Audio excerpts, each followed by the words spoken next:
It starts like any other day until it doesn't. A black woman walks into a courthouse, calm, composed, and completely unaware that she's about to be assaulted by those sworn to uphold the law. They think she's nobody. They humiliate her, violate her, and laugh while doing it. But what they don't know is they just laid hands on the wrong person, because she's not just another citizen, she's the one person who has the power to destroy them.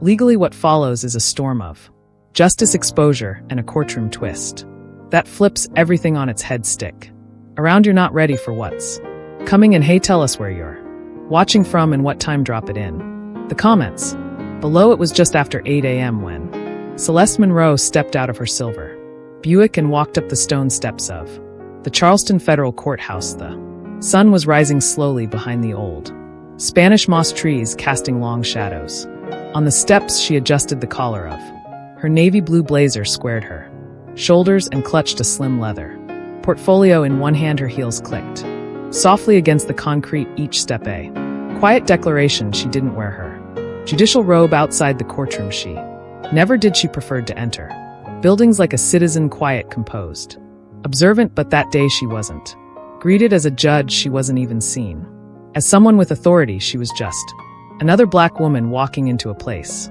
where power had never come easy. At the main security checkpoint, the energy shifted the moment she approached Deputy Hank Riker, a court bailiff known for his rigid attitude and old-school demeanor, narrowed his eyes as she neared the metal detectors. He didn't recognize her, and more importantly, he didn't care to. He stepped forward, thick forearms crossed, and held up a gloved hand. "Ma'am," he said, voice gruff, "I'm going to need you to step out of line." Celeste paused for only a moment. "Is there a problem, officer?" Riker didn't answer right away. His eyes swept over her, from her silver locks twisted neatly along her scalp to her pressed slacks, to the calm but confident look in her eye. Something about her bothered him. She looked like she belonged there, and in his world people like her needed to be reminded who was really in charge. No ID displayed. You can't just waltz into a federal building looking like that, he muttered. Celeste calmly reached into her blazer and produced her federal credentials. The badge gleamed under the light, but Riker didn't even look at it. He took it from her hand, gave it a cursory glance, then slipped it into his pocket. She raised an eyebrow. "I'd like that returned." He stepped in closer. "You in a rush to get somewhere, sweetheart?" The word hit like a slap. A second guard, a younger woman, shifted nervously by the X-ray scanner. She clearly recognized the tension but said nothing, just watched. "I need to get to a courtroom," Celeste said firmly. "Then you'll follow my procedure." Riker snapped, "And that includes random checks. Let's go." He didn't give her time to respond. With one heavy hand on her upper arm, he steered her toward a side hallway away from the foot traffic into a windowless screening room just beyond the security zone. The air inside was cool and still. There was a steel chair in the center of the room, a rolling cart of scanning equipment, and a pair of clippers sitting idle on the edge. Celeste's heart thudded once in her chest. "I don't consent to this," she said clearly. "You have no legal cause to detain me. You're acting suspicious." "That's cause enough," he replied, motioning to the chair. "Sit down." She didn't move. He leaned in close. "You think that badge you flashed means something?" "Not here, not to me." In an instant, two other officers entered the room. One of them, a man in his 30s with a shaved head and nervous eyes, grabbed her left wrist. Another held the other side of the chair. Celeste's voice rose. "This is a violation. I want your names." "But no one answered. Instead, Riker grabbed the clippers. "What are you doing?" she demanded. "Standard protocol. You could be hiding something in that mop," he said, gesturing to her locks. Celeste tried to rise, but a sharp grip pushed her back. Down the clippers buzzed to life. The sound filled the room like a swarm of bees. Before she could react, she felt the cold vibration touch her scalp. A thick coil of silver hair fell to the floor. Then another and another. Her breath caught in her throat, but she didn't scream. She didn't cry. She didn't even blink. She sat there as her dignity was stripped from her strand by strand, watched it collect in piles on the tiled floor like pieces of her past being torn away. Laughter echoed from one of the guards. "She looks better already," he muttered. "Should have come in here with some respect," Riker said, wiping loose hairs from his sleeve. "Now you look more presentable." Celeste's fists clenched in her lap, the skin over her knuckles pale, but her voice, when it returned, was steady. "You'll regret this." He leaned Down sneering people like you always say. That, and then just as quickly as it began, it ended. Riker opened the door and gestured back toward the hall. You're free to go, courtrooms that way, he said. Mockingly, Celeste rose slowly, hands trembling only slightly. She took her badge back from Riker's desk without asking and walked out into the hall. Her steps were even, her expression unreadable, but in her chest something burned hotter than rage, deeper than humiliation. It was purpose, and in just a few minutes that purpose would change everything, because what Riker didn't know was this: she wasn't there to observe, she wasn't there as a defendant, she wasn't there for anyone else's judgment. She was the judge, and she was about to take her seat on the bench. The clippers buzzed in her ears long after she left that cold, windowless room. Every step she took toward the courtroom felt heavier than the last, not because of fear, but because of fury held in check. Her scalp tingled where her hair had once proudly grown silver coils years in the making, rooted in family and history.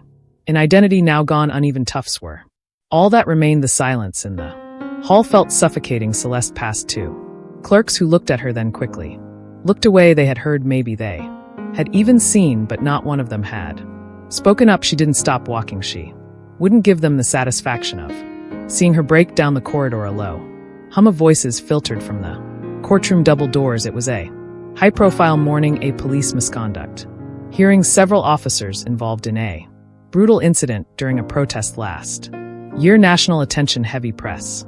Celeste was supposed to enter from the private chambers, her robe waiting inside. Staff prepped, decorum preserved, but today that plan didn't matter. She stopped just outside the courtroom, took a deep breath, then pushed both doors open wide. The courtroom stilled. Instantly, conversations cut off. Mid-sentence, heads turned, and then the realization began to ripple. Her shoes clicked loudly against the marble floor as she walked past rows of lawyers, journalists, plaintiffs, and defendants.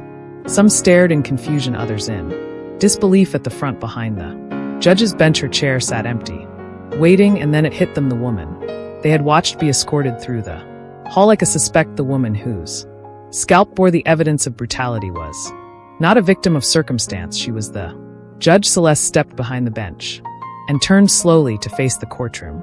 Her face was calm, cold, even the kind of calm that comes not from peace but from precision. Someone near the defense table dropped a pen. The bailiff, the same man who had held the clippers, was still posted by the side door. When she made eye contact with him, he went absolutely still. His lips parted, but no sound came out. The blood drained from his face. She didn't flinch. Instead, she reached for the robe folded neatly over the arm of her chair. She didn't ask for help. She didn't wait for ceremony. She slipped it on herself, one slow movement at a time. It rested on her shoulders like armor. She turned to the court clerk. Is the docket ready? She asked, voice even. The clerk's voice cracked. Yes, Your Honor. Celeste nodded once, then lowered herself into her chair, the leather groaning softly beneath her. She looked straight ahead, her gaze never touched the man who had humiliated her. Not yet. Not directly. We will begin today with preliminary testimony on case 2371F, United States versus Charleston Police Department, she said as if nothing had happened. Charges of abuse of power, excessive force, and civil rights violations. All parties present. A murmur of yes, Your Honor, echoed back. The attorneys were shifting in their seats. Some were wide-eyed, others looked guilty, and some looked angry that a black woman had dared walk in after what they assumed had destroyed her. She ignored them all. We will proceed. The first witness was called, an officer who had been on duty during the protest in question, a man who had pushed an elderly veteran to the ground during a peaceful demonstration, breaking two of his ribs. Celeste listened carefully, took notes, asked no questions. Not yet. From the corner of her eye, she saw Riker slowly backing toward the rear of the courtroom. His hands twitched at his belt, his legs shifted restlessly. He looked like he wanted to disappear, like he knew deep in his gut that his moment was coming. He was right after the second witness. She called a recess. The courtroom emptied in a daze. Even the lawyers whispered like they were afraid to speak too loud. Celeste stayed seated after several minutes when only her clerk, two officers, and Riker remained in the room. She finally looked at him. Deputy Riker, she said, voice sharp as glass. He stopped mid-step, stepped forward, his mouth opened, stammering, yes, Your Honor. She motioned to the open center of the courtroom. Now he obeyed, moving like a man walking toward a cliff's edge. State your full name for the record. He blinked. Excuse me, you heard me, Hank Riker. How long have you served as bailiff at this courthouse? 14 years. She tapped a pen against her legal pad once, twice. Then she leaned forward, and in those 14 years, how many women have you assaulted? In that screening room, the color drained from his face. Your Honor, I didn't know. That's not what I asked. He looked around. For help none came. How many complaints have been filed against you, Deputy Riker?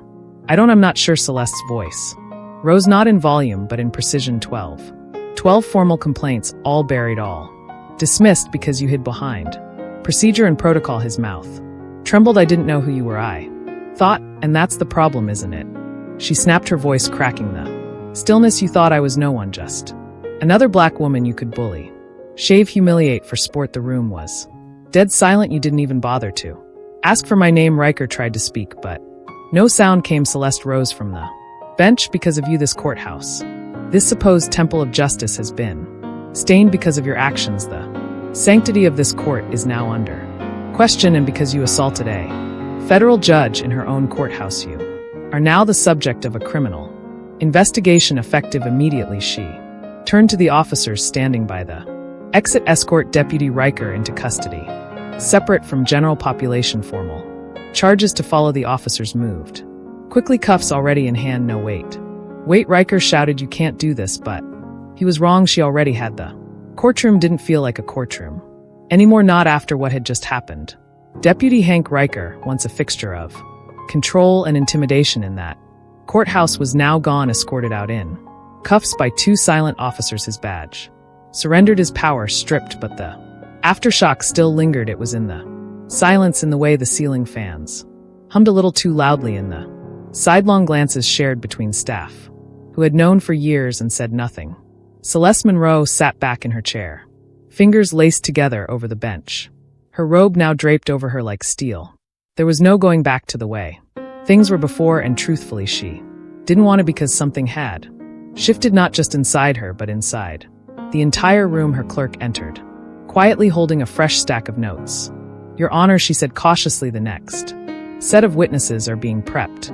Celeste nodded. How long do we have? About 8 minutes. Celeste looked past her out into the now empty gallery, rows of wooden benches, the places where jurors, journalists, and the public would return any moment now, but she could still feel Riker's presence like an oil stain on polished marble. She exhaled slowly. This day had already defied every expectation, and it was only mid-morning. The door creaked behind her. Celeste turned. A young woman stepped inside, maybe early 20s, glasses fogged from rushing through the lobby. One of the interns, her name was Megan, smart, quiet, never spoke much unless spoken to. She looked pale. Celeste gave a small nod. Everything okay? Megan hesitated, then she closed the door behind her and stepped forward. I wanted to say I saw it, she said, voice barely above a whisper. What happened with Deputy Riker this morning outside the screening room? I didn't know what to do. I should have said something. I was scared. Celeste didn't answer right away. She just studied the young woman's trembling hands. Then she said gently, thank you for telling me. That matters. I didn't stop it. No, Celeste replied, but you're speaking now. That's more than most. Megan looked like she might cry, but she straightened her shoulders and added, if you need me to testify, I will. Celeste reached across the desk and placed a hand over the girl's. Just for a moment, no words, just warmth. Then the courtroom doors creaked again, this time with more weight. The public was returning. Celeste stood. All rise. The clerk called out, her voice steadier this time. Everyone did, even the ones who didn't want it, even the ones who had once laughed at jokes Riker made behind closed doors. Celeste resumed her seat. Court is back in session as the next witness took the stand. The atmosphere in the room had changed subtly, sharply. The power was no longer in question. This wasn't just a hearing anymore, it was a reckoning. The witness was a black father named Howard Briggs, mid-40s, a warehouse foreman, salt and pepper beard, hands rough from decades of labor. His eyes were hollow but determined. He was there to testify about how his 17-year-old son had been tackled and pinned during a peaceful protest by the same officers. Now seated at the defense table, one of them had crushed the boy's windpipe with his knee. The teen survived barely, but still couldn't speak above a whisper. That had been 9 months ago. Howard sat on The witness stand and told the court. Everything how they had begged for. Paramedics how they were told he'll be. Fine he's faking how no one listened and how when the footage came out none of. The officers were disciplined Celeste. Didn't interrupt once she didn't need to. Because every word the man spoke was a blade slicing through the courtroom. Leaving no one untouched when he finished. Celeste leaned forward. Mr. Briggs, thank you for your courage, I know. This isn't easy, he nodded, his voice cracking. I just want to know that it meant something, that someone is finally listening. Celeste looked at him, not from the bench, not as a judge, but as someone who knew exactly what it felt like to be silenced. You've been heard, she said a few minutes later after he stepped down and walked slowly past the officers who had nearly taken his son's life. Celeste called for another short recess. Her chambers were quiet, almost too quiet. She sat for a moment staring at her reflection in the mirror above the wash basin, her uneven hair, the raw patch just above her left ear. The woman in the mirror didn't look like a judge. She looked like someone who had just been through war, but maybe that's what justice was. Not a performance, not a performance of poise, but a battle for truth, one she had no intention of losing. There was a knock. Her clerk opened the door halfway. Your Honor, point use. Attorney's office just submitted a sealed motion. They want to escalate charges against Riker immediately. Civil rights violations under federal law. Celeste didn't blink. Good, accepted. As the door shut, she finally allowed herself a breath, not out of relief, but resolve. Today wasn't over, not even close. Because the courtroom may have seen Riker fall, but they hadn't seen what came next, and the real reckoning was still to come. The courtroom was full again, but it wasn't the same room anymore. Something unspoken had shifted. It hung in the air like electricity before a thunderstorm. The kind of weight that made people sit straighter in their chairs, speak a little quieter, and think twice before assuming they knew who held the power. Celeste Monroe stepped back onto the bench with a presence that was undeniable. No baif announced her this time, no ceremonial flourish, just the sound of her shoes against the hardwood floor and the quiet rustle of her robe. As she took her seat, everyone rose. Instinctively, she didn't speak right away. She just looked out over the room at the defendants, the press, the attorneys, and the silent crowd of onlookers who had returned, some still wide-eyed from what they'd witnessed earlier. They were waiting to see what she would do next, how far she'd go, whether this was going to be a moment or a movement. She tapped the gavel once. Court is now in session, she said, and just like that, everything settled. She turned her attention to the attorneys seated at the prosecution table. Call your next witness. The room hushed again as an officer, Lieutenant Daniel Cook, was sworn in, tall, built like a linebacker, face clean shaven with that rigid posture that said he thought the badge made him invincible. He sat down, cleared his throat, and folded his hands in his lap. Celeste studied him for a long second. She knew the type, proud, polished, trained to lie with a smile and never break a sweat. The prosecutor began, her questioning methodical and precise.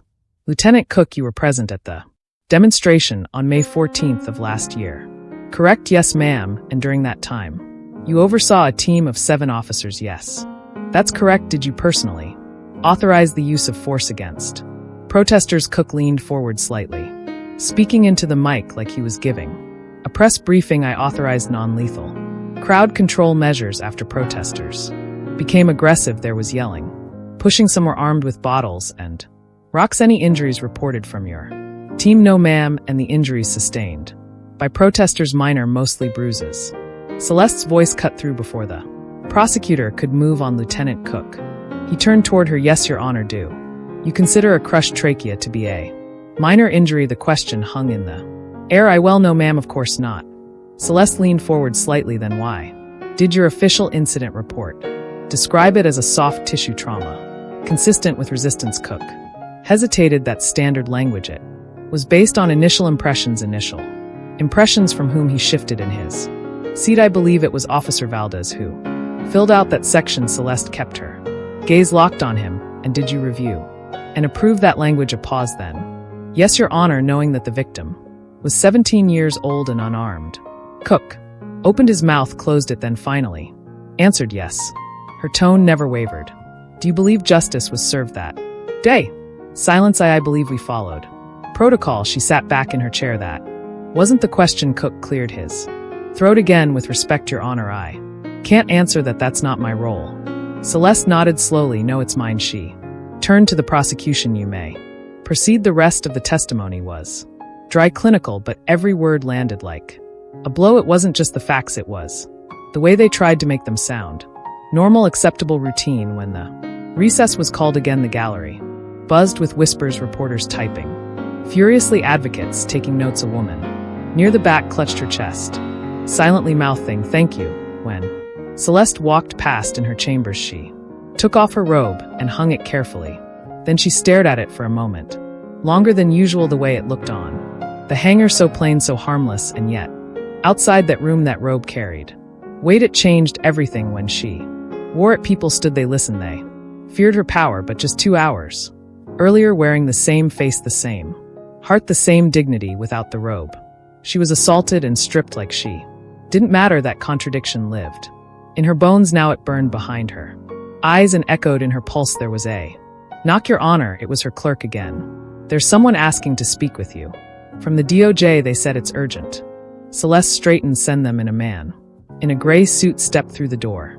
Calm, composed, he handed over a sealed envelope. Judge Monroe, I'm with the Office of Civil Rights. I was dispatched the moment reports surfaced about this morning's incident. Fast response, Celeste said, unfolding the letter. This courthouse is under federal review. What happened in that screening room is more than misconduct. It's a Title 18 violation, and now that we know the victim was a federal judge, he trailed off. Celeste didn't say anything. She didn't need to. The man continued, we're opening an immediate investigation into Charleston District Courthouse staff, prior complaints, suppression of reports, and potential obstruction. Good, she said quietly. Start with the supervisors who buried those 12 complaints against Riker. Then look at the judges who signed off. He nodded as if he already knew she'd say that. Oh, and Judge Monroe, he added, pausing at the door, you should know the footage of this morning has gone viral. It's everywhere. CNN, MSNBC, SOCIAL. Even some folks in the Senate are talking about it. Celeste gave the faintest shake of her head. I didn't do it for them, he smiled. No, that's why it matters. When he left, she sank slowly into her chair. Out there in the courtroom, the next set of defense attorneys were gathering. She could already hear their shoes against the floor, the nervous shuffle of papers, the last-minute whispers between counsel. The fight wasn't over, but she was ready, because today wasn't just about exposing one racist baif. It was about pulling the mask off an entire system, and it was far from done. Unraveling the courtroom was packed to capacity. Now word had spread, first about the arrest, then the video, then the woman behind it all, the federal judge who had walked into a courthouse and been treated like she didn't belong, only to take her rightful seat on the bench. Minutes later, stripped, humiliated, but unbroken. Everyone wanted to see what would happen next. Camera crews hovered outside, reporters lined the back rows. Civil rights attorneys flew in from Atlanta, D.C., even Chicago. You could feel the pressure in the air. It wasn't just about a case anymore. This was bigger. It was history and justice crashing into each other in real time. Judge Celeste Monroe stood just behind the bench as the clerk whispered in her ear, there. Hear the defense attorneys there asking for special counsel. Celeste raised an eyebrow. On what grounds? They say the case is tainted, that the judge is personally compromised. A slow breath left her lips. Of course, they'd try to flip it. They couldn't deny the facts, so they'd attack the face. Delivering them, Celeste nodded. Once let them ask, I'll give them their answer. On the record, she stepped out to a courtroom humming with tension. All rise. The room obeyed. She didn't look left or right. She just walked, took her place, tapped her gavel. Once be seated, the air shifted like a held breath. Being released, a defense attorney in a pinstripe suit rose, confident, late 40s. One of those voices trained for both jury trials and TV interviews. Your Honor, before we proceed, we'd like to make a formal request due to recent developments. Celeste cut in. You mean the arrest of Deputy Riker and the incident in the courthouse hallway? He hesitated. Yes, Your Honor, and your concern is what exactly? He cleared his throat. That these events may present a conflict of interest, a question of judicial impartiality. The gallery bristled. A low murmur swelled. Celeste didn't blink. You're suggesting that because I was assaulted this morning, I can't carry out the duties of my position? I'm suggesting, he said carefully, that the perception of bias. Celeste held up a hand. Let me stop you right there. She stood, walked slowly To the edge of the bench, I was publicly assaulted, humiliated, not for what I said, not for what I did, but for who I am. Because someone saw a black woman walking into a courtroom and decided she couldn't possibly hold power. She paused. Let it sink in, and what did I do in response? I took my seat. I conducted this hearing. I followed every rule, every code of conduct. I have been calm, measured, respectful, even when others were not. The attorney's jaw clenched. Celeste continued, voice sharper. Now you know what real bias looks like, counselor. Real bias is a man using clippers to shave off a woman's hair without cause, without warrant, and without a single question about her name. Real bias is 12 ignored complaints from people who looked like me, buried by this very institution. She leaned forward, eyes locked on his. You want to talk about conflict of interest? Let's talk about how many judges signed off on Deputy Riker's behavior over the years. Let's talk about how many prosecutors declined to follow up. Let's talk about your firm's history of defending officers with abuse records longer than their resumes. He looked ready to object, but he didn't, because she was right. Celeste straightened. This court will proceed. I will not recuse myself, and if you believe the facts of this case will not stand under my authority, you're welcome to appeal. I'll even provide the paperwork myself. She tapped the gavel again. Next witness. The prosecution called forward someone new, not a victim, not a protester, a former courthouse employee, middle-aged black woman, sharp suit, cropped hair, glasses. Her name was Denise Talley. Celeste recognized her instantly, and not just from personnel files. Denise had worked in records for years, quiet, efficient, never complained, and now she was stepping into the light. Denise was sworn in, sat down, adjusted her blazer. The prosecutor approached. Miss Talley, can you tell us about your former position at this courthouse? I was the record supervisor for 8 years. Before that, I worked the front desk. And during your time here, were you ever made aware of complaints against Deputy Riker? Her eyes hardened. Yes, too many to count. Can you estimate 12 official, at least twice that many informal, and what happened to those complaints? Denise glanced towards Celeste, then spoke slowly. They were mishandled, some were marked as resolved. When they weren't, some disappeared entirely. The courtroom stirred again. Who gave those instructions? There was a pause, then Judge Taryn Mahoney. That name hit like a thunderclap. Mahoney retired 6 months ago, reputation clean, a respected Celeste's own mentor once upon a time, but here it was a truth that couldn't be ignored. Why would he suppress those reports? The prosecutor asked. Denise's voice shook, but she answered. He said bringing them forward would undermine public trust, that it would make the courthouse look weak. Celeste sat perfectly still, because that lie, that specific lie, was one she had heard before. Justice delayed to preserve appearances, abuse tolerated in the name of order. She glanced around the room at every face who had once looked the other way. Some of them were realizing in real time that the structure they had served was not justice but silence. Denise continued, now stronger. I watched men like Riker walk these halls with impunity. I watched young black interns get searched and questioned. I watched witnesses get intimidated and brushed off, and every time I said something, I was told that's just how it is. Her voice cracked. Well, not anymore. Celeste swallowed hard. It was the kind of testimony that didn't just support a case, it cracked a system wide open. She called for recess. Everyone stood as Celeste stepped away from the bench. One of the young reporters in the gallery whispered, she's not just running this courtroom, she's rewriting it. And he was right, because this wasn't just a trial anymore. This was a reckoning, one that would ripple far beyond that room, and it was far from over. By early afternoon, the courthouse steps were no longer quiet.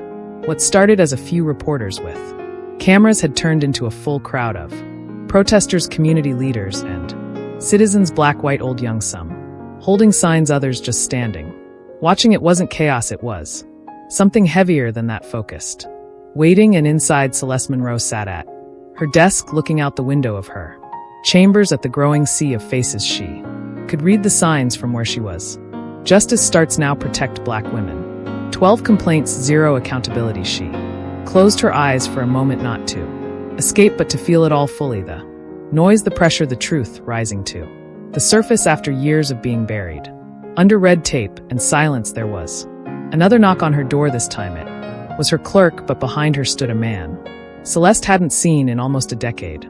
Reverend Marcus Hill. He stepped forward, with the calm strength of someone who'd seen too much and still chose to fight.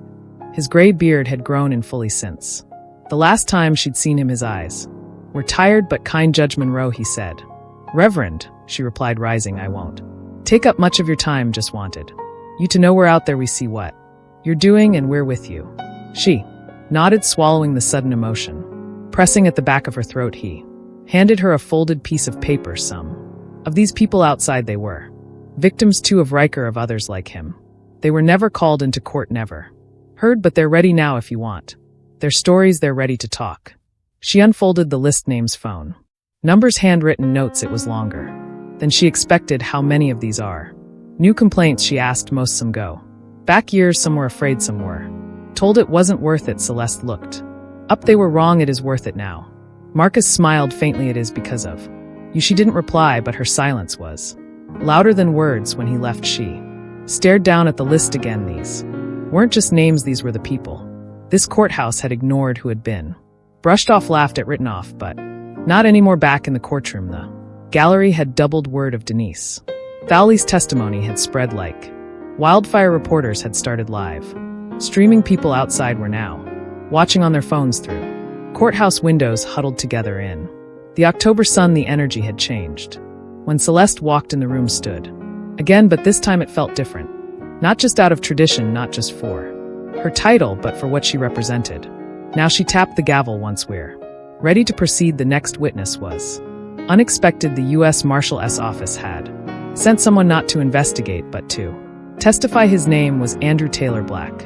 Late 50s, over 20 years of service. He walked with a slight limp, the result of an injury sustained back in 2001 during an arrest gone wrong. He had been stationed in the same courthouse years ago, and now he stood before the bench again, this time with a truth he couldn't carry in silence anymore. He took the oath, sat down, and adjusted the mic. I worked here from 2004 to 2012, he said. I saw a lot, most of it I let slide. I didn't want trouble, didn't want to be labeled the angry black officer. He looked straight at Celeste. But what I saw from Riker, I should have reported. I didn't, and I regret it. Celeste nodded, slowly allowing him the space to speak. Without interruption, Taylor continued. He started small, disrespect over policing, young men making comments, but it got worse, and by 2010 he wasn't just aggressive, he was dangerous. Did you report him? The prosecutor asked. I filed a memo to Internal Affairs, he said. It disappeared when I asked about it. I was told, quote, he's the kind of man we want, handling difficult people. The room reacted with disgusted murmurs. Celeste's gavel quieted them. Taylor sat forward. I left this courthouse 2 years later, not because of the work, but because of what it did to me. The silence, the guilt, but now I'm here to tell the truth. Because Judge Monroe, what you did sitting in that chair after what they did to you, that's bigger than a bench. The room was still, and Celeste, for the first time all day, didn't have an answer. Not because she was speechless, but because sometimes when history shows up at your feet, you don't speak over it, you let it echo. The next morning, the air outside the courthouse was heavier than usual. Charleston's early fall sky was gray low, pressing down on the city like a warning. But inside Judge Celeste Monroe's chambers, the silence felt colder. She sat at her desk with a thick manila folder. In front of her, one marked confidential. Internal records. It had been slipped to her by a court administrator who didn't say a word, just nodded, left it on her desk, and walked out like it burned his hands to touch it. Celeste opened it. Slowly inside were documents, memos, emails, MSS signatures, 12 formal complaints filed against Deputy Hank Riker over the last 15 years, all dismissed, all signed off by a name she knew too well, Judge Terrence Mahoney, her former mentor, her sponsor into the federal circuit, the man who once told her she was exactly what the bench needs. But now she saw his signature at the bottom of denial after denial, each form stamped with bureaucratic indifference. Allegation, unsubstantiated, lack of corroborating evidence, no further action required. And then tucked at the back of the folder, one memo stood out, a confidential communication between Judge Mahoney and the head of courthouse security from 5 years ago. Celeste read it once, then again. It said, Riker may be rough around the edges, but he keeps order, especially with certain groups, best to leave well enough alone. Her fingers curled around the page until it crumpled. There it was, The quiet part said out loud in it. Wasn't just about Riker anymore, it was. The entire machine that had kept him safe, that had protected him, endorsed him, encouraged him to get rougher, louder, crueler, so long as it served Order. Celeste leaned back in her chair and stared at the ceiling. This wasn't a case anymore. It was a purge. She looked down at her own reflection in the glossy desk, her uneven hair, her tired eyes, and yet the fire still burned behind them. There was a knock. Her clerk again. Your Honor, she said quietly, we've received a formal inquiry from the Senate Judiciary Committee. They're asking for your statement on judicial oversight failures tied to the Riker incident. Celeste gave a humorless smile. Of course they are, now that the cameras are rolling. The clerk hesitated. There's more. Two retired judges and one former DA just resigned this morning, citing health reasons. Celeste didn't respond. She just stood. Bring in the attorneys, all of them. We're going to finish this today. An hour later, the courtroom was standing room only. Again, and this time it wasn't just locals. Reporters from the New York Times, Washington Post, even BBC were squeezed into the gallery. A row of young black law students sat shoulder to shoulder in the front pew, notebooks in their laps, eyes wide open. This was no longer just about Charleston. This was national now. Celeste took her seat, tapped the gavel. This court is in session. She turned her attention to the room. Before we proceed with closing arguments, I'd like to enter into the record new material provided to this court. She nodded to her clerk, who handed a copy of the folder to both tables. This includes all complaints previously filed against Deputy Riker, all correspondence related to their suppression, and the names of every individual who signed off on dismissing them. The defense attorney tried to object, but Celeste raised her hand. Sit down. The words were soft but final. She turned to the gallery. Let the record show that this court is no longer interested in protecting institutions at the expense of individuals. We are no longer pretending that silence is neutrality. Her eyes swept the room. Every signature in this folder represents a choice, not a mistake, a choice to ignore victims, to protect predators, to maintain an illusion of order built on fear. She looked directly into the defense attorney's face. And it ends today. A hush fell over the room, so deep you could hear someone's pen stop mid-scratch, and then from the far side of the room a voice called out, Your Honor. It was a man in his 60s standing hesitantly by the doorway. May I speak? There was a pause, then Celeste gave a small nod. He stepped forward, hat in hand. My name is Louis Bryant, he said, voice shaking. I was arrested in this building in 2011 by Riker for raising my voice when my daughter's case was dismissed. He slammed me into a wall, broke two of my ribs. Celeste nodded. Was a complaint filed? I filed it myself, right over there at the front desk, and they told me I tripped and fell. That's what the report said. I never came back. He looked around the room. But I'm here now. Celeste stood. Anyone else? A pause, then one by one hands began to rise. 5, 10, 15 people. Every one of them with a story, every one of them with a silence that had lasted too long. And now finally a voice. Celeste didn't cry, she didn't smile, she didn't even move. She just watched as the truth rose all around her, not whispered, not hidden, not protected by robes or badges, but spoken at last. The final day of the hearing began with rain, not a soft drizzle, not a cleansing shower, a downpour, the kind that washed over Charleston like a warning and a reckoning at the same time. Streets flooded, power lines swayed, but still they came. Reporters, protesters, clerks, interns, witnesses. They came with umbrellas, ponchos, cameras, and signs, because by now everyone knew what was happening in that courtroom wasn't justice, it was history. Inside, the atmosphere was hushed but electric. The air had a pulse, the kind you feel just before something irreversible happens. Celeste Monroe walked into the courtroom in silence, no gavel, yet no declaration. She paused at the front of the bench, looked out at the packed gallery, and then she took off her robe, folded it, gently laid it across the chair. She stood there, no longer shielded by title or tradition, just a woman scarred and standing. And she spoke. I've sat behind this bench for years. I've worn the robe, carried the title, delivered rulings, followed procedure, but I've also stayed silent longer than I should have, and today I'm done being quiet.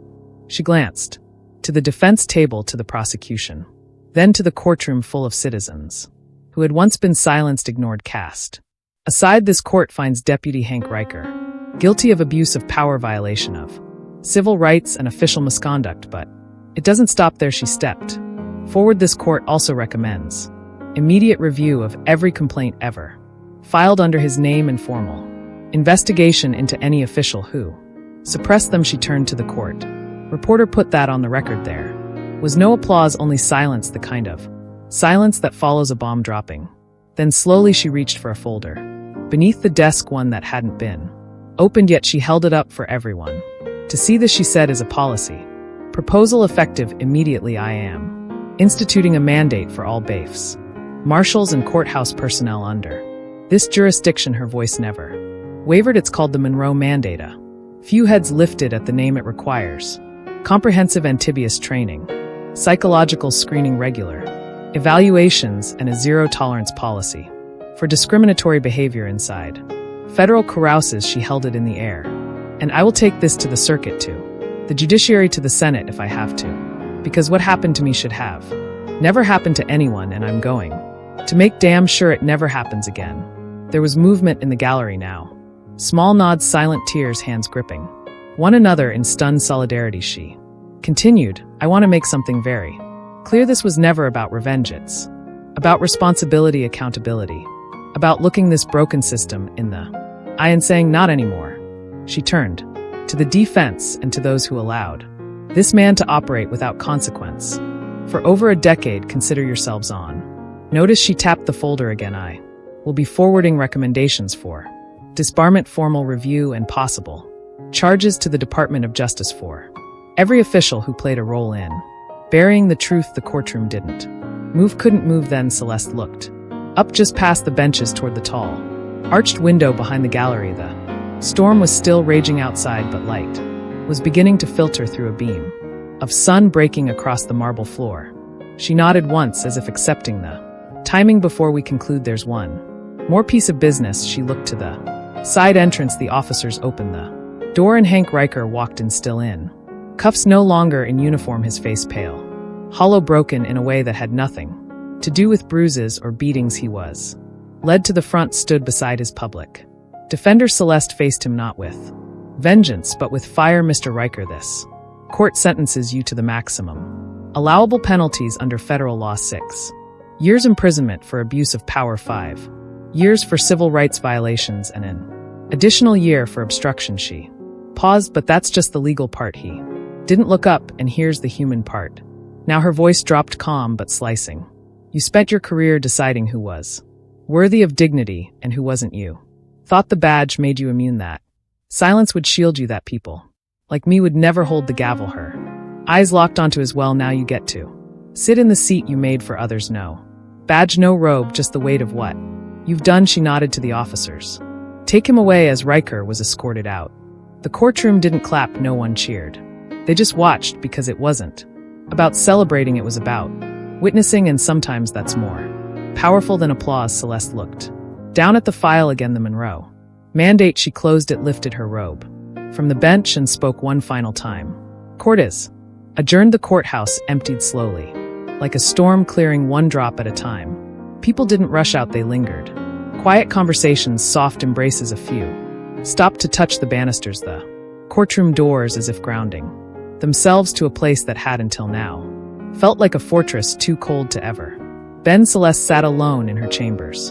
The file folders were gone. The courtroom was quiet. The robe hung on the back of her chair like it always did, but this time it felt different, lighter, not because the burden was gone, but because it had been spoken out loud. She turned in her chair and faced the mirror behind her desk. Her reflections stared back. The uneven patches on her scalp had started to grow out. The silver coils that once crowned her head were coming back, but slowly, unevenly. There was a part of her that wanted to hide them, to cover the scars, to smooth over the pieces that still felt exposed. A knock broke her thoughts. It was her sister, Nain. She didn't say a word as she entered, just walked over and pulled a folding stool from the corner of the room. She set it behind Celeste, pulled out a small pair of clippers and plugged them in. You ready? She asked. Celeste met her eyes. In the mirror, there was no fear there anymore, just resolve. Yeah, she whispered. Let's finish it. Nain moved slowly, gently. Each pass of the clippers was careful, deliberate. The remaining uneven strands fell away one by one, not in shame this time, not as an act of Violence, but as a choice, a clean start.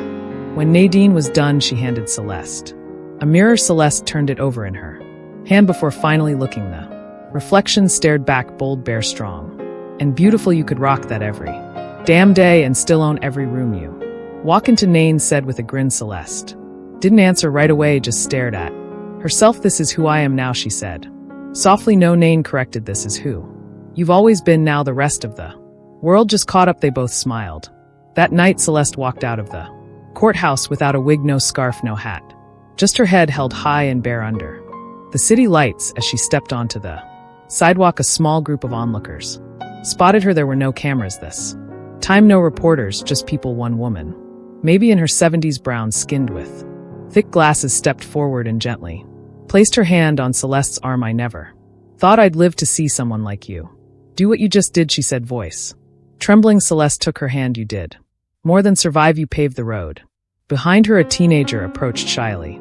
No words, just a look. Then she pulled off her hoodie, revealing her own short, shaved head, and nodded. Celeste nodded back. Something passed between them. A silent inheritance. Later that night, Celeste stood on her front porch looking out over her quiet neighborhood porch. Lights flickered gently, a wind stirred the oak trees inside. Her phone buzzed. Dozens of texts, emails, news headlines. But she let them wait. Tonight wasn't about the noise, it was about finally hearing herself breathe. The next morning, she returned to the courthouse, business as usual, at least on paper, but people noticed the robes stayed off longer than usual. The stares lingered, but differently this time, not in confusion, not in dismissal, but in recognition. When she stepped into the judge's elevator, the janitor nodded at her with a small fist to his chest, a gesture of pride. One of the younger security officers gave a subtle thumbs up, then quickly looked away, blushing. And when she entered the courtroom for a new hearing, just a routine civil dispute, the entire room stood before the clerk. Even announced her that had never happened before. She nodded once and sat. The law didn't stop. There were more cases, more motions, more files, but something fundamental had shifted. It wasn't just in the rules, it was in the room. Justice had a new face now, and it didn't apologize for the space it took up. Celeste walked the halls differently, not louder, not harsher, just fuller, like someone who had been made to shrink for years and finally remembered what standing at full height felt like. The cameras still came there. Were interviews, she didn't do headlines. She didn't read, but one caught her eye. A few days later, taped to the break room. Fridge federal judge refuses to back down after public assault launches. Historic reform from the bench, someone had scribbled in Sharpie below it. She's our judge. And that made her smile. She didn't set out to become a symbol. She set out to do her job, but somewhere along the way, standing her ground became something more. It became permission for others to stand. 2 months past the courtroom that had once echoed with silence and fear now held something different, not perfection, not peace, but presence, a different kind of stillness, the kind that came when people knew they would be heard. The Monroe Mandate had spread first within the courthouse, then across the district. Other judges adopted it, other cities called about it. A bill was being drafted in Congress now. Celeste hadn't planned that, but then again, so much of what happened wasn't planned. She just hadn't backed down. That alone was enough to turn the tide. She kept working day in, day out, civil disputes, custody cases, tax hearings, but behind every decision now lived a deeper intention, a louder awareness, not just what the law said, but who the law had ignored. One afternoon, Celeste stepped into a middle school classroom. The teacher had invited her to speak about justice, about courage. She expected 10 kids and some awkward silence, but the room was packed. They had watched the trial, read the articles, some had written essays, others made signs. There was one taped to the chalkboard that simply said, "Be like Judge Monroe." She didn't speak long, she didn't need to. The kids asked the real questions. How do you stay calm when people hate you? What did it feel like when they cut your hair? Did you ever want to give up? She answered them all honestly, but the last one stuck with her, a quiet girl in the corner, barely louder than a whisper. "Do you still believe in the system?" Celeste paused and then said, "I don't believe in what the system was, but I believe in what it can become, and I believe in people like you asking that question." That's how it changes. When she left the school, she cried in the car for the first time in months, not from pain, from hope. Not long after that, the White House called, not for a soundbite, for Something more Celeste Monroe had been. Chosen to receive the Presidential Medal of Justice. The ceremony would be. Televised speeches prepared dignitaries in the room, but none of that mattered to her. What mattered was who would be in the front row, Nain, her clerk, her former intern Megan, now a first-year law student, Reverend Hill, and sitting in the far corner surrounded by rows of suited officials would be the quiet girl from the classroom, the one who asked the real question. The stage was large white marble steps leading up to the podium. The president stood to the side when Celeste stepped forward. The applause rose like a wave, but she didn't raise her hand, didn't wave. She simply stepped to the microphone and began. I wasn't supposed to be here. The room went still. Not because I wasn't qualified, not because I didn't earn it, but because for most of my life, systems like this one weren't built with people like me in mind. She looked out over the crowd, and when I finally stepped into the spaces I had worked my whole life to reach, I was still reminded that I didn't belong. A long breath, but I stayed. I stood and I made them see me. She paused. I'm not here because I'm special. I'm here because I was lucky enough to survive a moment that should have broken me, and because I knew too many others who didn't. A flash bulb clicked somewhere in the crowd. So this medal isn't just mine, it belongs to every woman who was told to stay quiet, every man who was told justice wasn't for him, every child who looked at the law and saw only fear. This is for you. The applause that followed wasn't explosive, it was respectful, deep, like people clapping for something they finally understood. As the ceremony ended, Celeste stepped off the stage, and somewhere far away in a state prison across the state line, Hank Riker watched the broadcast from a small mounted television. He didn't blink, didn't move, didn't speak, just stared as the woman he had once tried to break stood before the nation and was honored for the very strength he tried to erase. The screen went black after the credits rolled, but the silence in the room stayed with him. Not punishment, just truth, and truth, it turns out, is the one thing he couldn't silence. What happened in that courtroom wasn't just a story about one woman or one courthouse. It was a story about dignity, truth, and what happens when we finally say enough is enough. Judge Celeste Monroe didn't just uphold the law, she became the line in the sand. She reminded us that justice isn't just about punishment, it's about accountability, it's about the strength to rise after being stripped down, to speak when silence is easier, and to lead with integrity even when the system turns against you. For those of us who've lived long enough to see both change and resistance, this story hits deeper because we know real progress is slow, it's costly, and it demands courage from ordinary people doing extraordinary things. Maybe you've been through something like this, maybe you've watched a loved one face injustice, maybe you felt powerless in the face of it all, but this story shows power doesn't come from a badge or a title or even a bench. It comes from standing tall when the world tells you to shrink. So if this story moved you, if it made you feel seen or heard, or simply reminded you that change is still possible, please don't keep it to yourself like this video. Share it with someone who needs hope, and subscribe so we can keep telling stories that matter, stories that challenge, inspire, and speak truth out loud, because justice doesn't end in the courtroom, it begins with us together right now.